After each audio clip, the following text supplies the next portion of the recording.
কি কান্নাকাটি করতেছো কেন বাচ্চাদের মতো? কি হয়েছে? কি কি খারাপ কোনো স্বপ্ন দেখছো তুমি? হ্যাঁ মাহি, আমি একটা স্বপ্ন দেখছি। আমি স্বপ্নে দেখি আমার মা আলুর ভর্তা আর ডাল রান্না করে আমাকে ডাকতেছে আর বলতেছে, আলমগীর আয় খেয়ে যা, আয় খেয়ে যা। আমার মায়ের ডাক শুনে আমার ঘুম ভেঙে গেছে। মাহি, আমি গ্রামে যাব, আমি আমার মায়ের কাছে যাব, আমি আমার মায়ের হাতের আমার পছন্দের আলুর ভর্তা আর ডাল দিয়ে মজা করে ভাত খাবো। এই চুপ করো। ডাল আলু ভর্তা কোনো খাওয়ার জিনিস হলো? সেটা আবার মজা করে খাবে সে। শুনো, তুমি গ্রামেও যাইতে পারবা না, তোমার মায়ের কাছেও যেতে পারবা না। কি বলতেছো তুমি মাহি? আমি কেন আমার মায়ের কাছে যেতে পারবো না? কেন আমি গ্রামে যেতে পারবো না? আমি এবং আমার বাবা আমাদের কারোই গ্রাম পছন্দ না। আমি তোমাকে ভালোবেসে বিয়ে করছি, কিন্তু বাবা এখনো আমাদের বিয়েটা মেনে নেয় নাই। তার মধ্যে যদি তুমি এখন তাদের অবাধ্য হয়ে গ্রামে যাও, তাহলে তোমার আমার ডিভোর্স কনফার্ম। এবার বলো, গ্রামে তুমি তোমার মায়ের কাছে যেতে চাও, না আমার সঙ্গে থেকে আমার সঙ্গে সংসার করতে চাও? আমি তোমার সাথে সংসারও করতে চাই, আবার আমার মায়ের কাছেও যেতে চাই। বিবাহিত পুরুষের জীবনে এত সুখ হয় না আলমগীর। তোমাকে যে কোনো একটা বেছে নিতে হবে, আর তোমার অপশন একটাই, আমার সাথে তুমি থাকবা, আমার সাথে সংসার করবা। ওই গ্রামে যাওয়া নিয়ে আর কোনো কথা আমি শুনতে চাই না। ঠিক আছে, তোমার সাথে আমি সংসার করব, কিন্তু দেখো, আমার বাপ দাদার 14 গোষ্ঠী কেউ কোনোদিন ঘর জামাই থাকে নাই।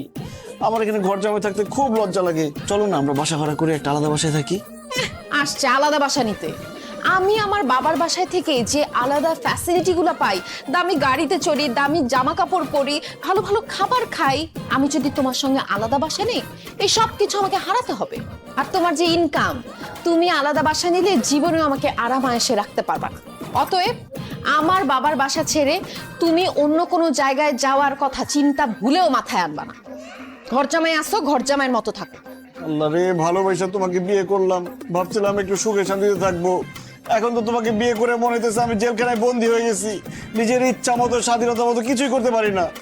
জেলখানা মনে হলে জেলখানা, কিন্তু আমি যেভাবে চাই, আমার বাবা যেভাবে চাই, এর বাইরে নড়চড় যদি কোনো কিছু হয়, তুমি যদি উল্টাপাল্টা কিছু করো, তাইলে তোমার সঙ্গে আমি সংসার করব না।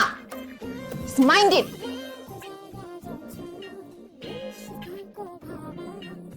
আল্লাহ রে, আগেই ভালো ছিলাম। লুঙ্গি পরবা না? তুমি লুঙ্গি পরে খেতে আসছো কেন? কারণ আব্বা, লুঙ্গি বাংলাদেশের ঐতিহ্যবাহী পোশাক। লুঙ্গি পরে বসতে আরাম, লুঙ্গি পরে হাঁটতে আরাম, লুঙ্গি পরে শুইতে আরাম, লুঙ্গি পরে খাইতে আরাম, সেজন্য আমি লুঙ্গি পরি। কিন্তু আব্বা, এই যে আপনি সকালেও প্যান্ট পরেন, বিকালেও প্যান্ট পরেন, খাইতে বসলেও প্যান্ট পরেন, ঘুমাইতে গেলেও প্যান্ট পরেন, আপনার বাতাস ঢুকে কিভাবে? চুপ থাকো। আনস্মার্ট, আনকালচার, গেয়ভূত। আমার কোথার থেকে বাতাস ঢুকবে সেটা নিয়ে তোমার চিন্তা করতে হবে না। আমাদের পুরো বাড়িতে এসি লাগানো আছে, আমরা সবসময় ঠান্ডাই থাকি।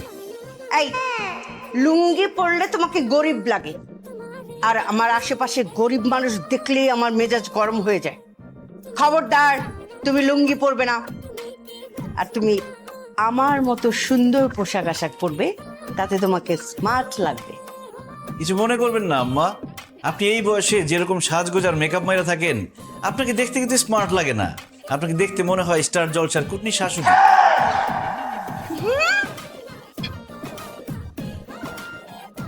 কি বললে? তোমার এত বড় সাহস, তুমি আমাকে কুটনি বলছো? আমাকে দেখতে কুটনি লাগে? তুমি আমার মেয়ের জামাই, না হলে থাপড়ায় তোমার সব কটা দাঁত ফালাই দিতাম আমি। দেখলি তোর জামাই কত বড় সাহস, সবার সামনে বলে আমাকে নাকি কুটনি শাশুড়ির মতো লাগে। আর তুইও খেয়ে দিয়ে কোনো কাজ পেলি না। ঢাকা শহরে কত সুন্দর সুন্দর স্মার্ট ছেলে থাকতে তুই গ্রাম থেকে একটা ক্যাট ছেলেকে বিয়ে করে ফেললি। মা, কি করব বলো, ভার্সিটিতে তো খুব ভালো স্টুডেন্ট ছিল। আমি প্রেম করতে চাইছিলাম, কিন্তু যখন প্রেমের প্রস্তাব দিছি, সে বলছে না, আমি ডিরেক্ট বিয়ে করব। এর জন্য বিয়ে করে ফেলছি। তখন কি আমি জানি সে এরকম খ্যাত? বিয়ে যখন করেছিস তখন এটাকে আধুনিক বানা, স্মার্ট বানা। এই জিনিসকে নিয়ে তো কোথাও গেলে মান সম্মান কিছু থাকবে না।